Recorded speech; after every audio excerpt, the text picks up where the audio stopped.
Hello traders, Gary Wagner here, just about 10:45 in Honolulu, 3:45 in New York. It is Thursday, 3rd day of March, 2016, and this is the Daily Report for Gold and Silver. I guess the rest of the investing public is catching up to what we've already known and have been participating in and profiting in, which is higher gold prices. We have gold continuing on a superlative rally, breaking through some critical areas. We'll talk about that on today's report, but currently trading up about $23 on the day at $12.62, $12.63. Low on the day, $12.37 and change. High on the day, $12.68. So we're about $5 off the high, but certainly still looking at a progressive and strong rally to the upside in gold. Let's take a look at a chart. So traders, this first chart that I want to look at is a daily chart, standard Japanese candlestick format. And in this chart, I've created a couple of different fib retracements. We'll have to adjust one, but the primary one that we want to look at, because as we talked about yesterday, I really believe that we do not have real substantial resistance, a major level of resistance up until around 1300.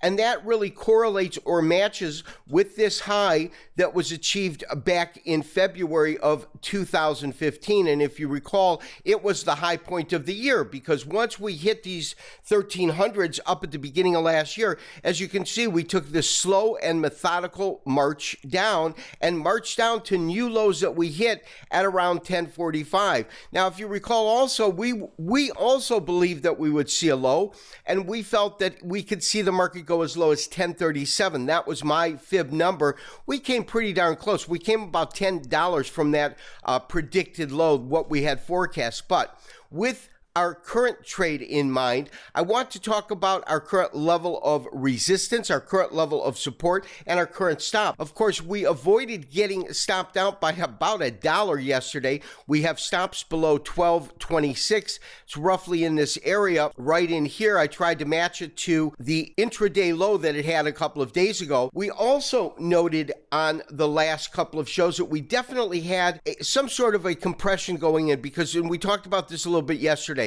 In fact, let's go ahead and kind of widen this up so we can illustrate this a little bit better. There we go. But we talked about the fact that when we looked at this chart, we could easily identify a series of higher lows, and we could also easily identify, and I'm going with this low, and this low, because of course we've broken out of that. We also could identify a series of high or lower highs.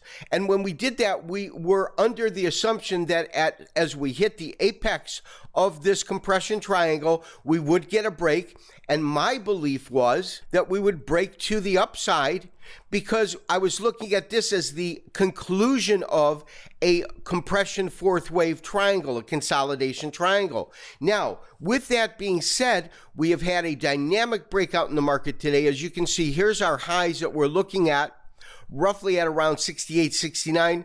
Now, this chart is not updating, and once again, I'm having some difficulty with the daily charts, but we can easily convert that and change that. There we go, as long as we do it in minutes. And when we look at the market like this, you see we're trading at about 64 right now. There's absolutely no doubt, but we have a couple of different levels that we want to look at in terms of our current support.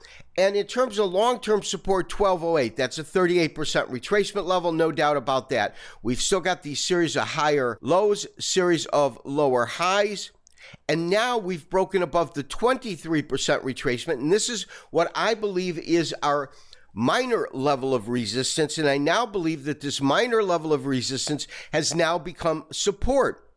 And so with that in mind, I am going to make a recommendation that we trail our stops below 1240 to keep them underneath this particular area, locking in yet more of our equity. So again, traders, I'll include this in our trade alert, but go ahead and raise your stops. We're raising them below 1245, the 23% retracement, so you can put them around 1240. So traders, we've talked about really our short-term forecast in the market.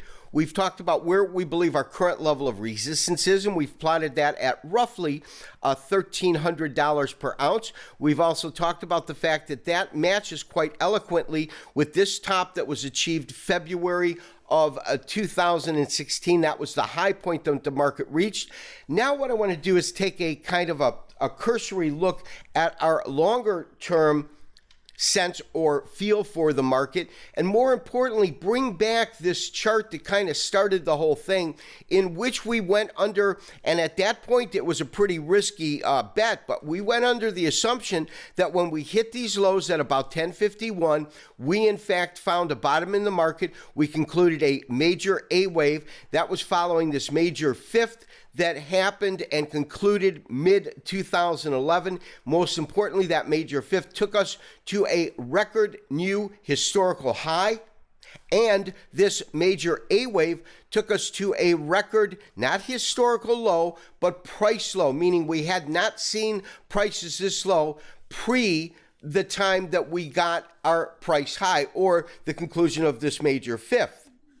With that in mind, we began to plot various areas. One of the areas that we did in fact come up and put out an actual forecast was the fact that what we said was, if this was the conclusion of our major fifth up here, our record price tops, and in fact, if we concluded a major A wave, these are long-term moves in the market, then we would be going into a B wave. Now, this would be a year or a multi-year event.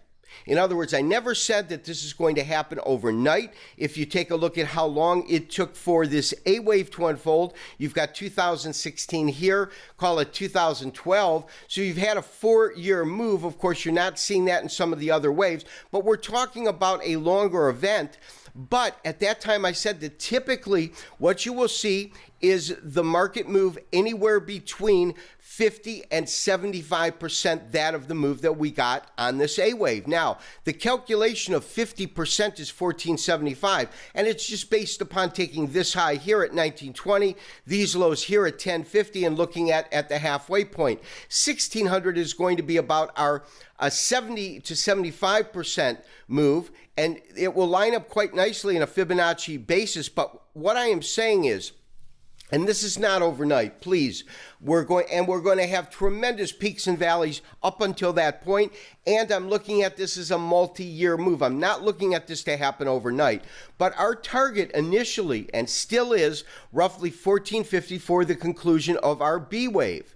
B wave will be broken up, and we're just in the subcount of wave 1. The subcount will give us our intermediate count. Intermediate count will be composed of 5 full waves, so you can see how far we've got to go. But what I'm saying is, I still believe that we have accurately looked at and forecast what we'll be looking at for gold prices over the next year to year and a half, which is around 1475. That, of course, is our long-term forecast in gold. This has been Gary Wagner. We'll cover these two topics in detail on tomorrow's video review, the weekend review. This has been Gary Wagner, wishing you, as always, good trading. We'll talk to you tomorrow for the weekend review. Bye-bye.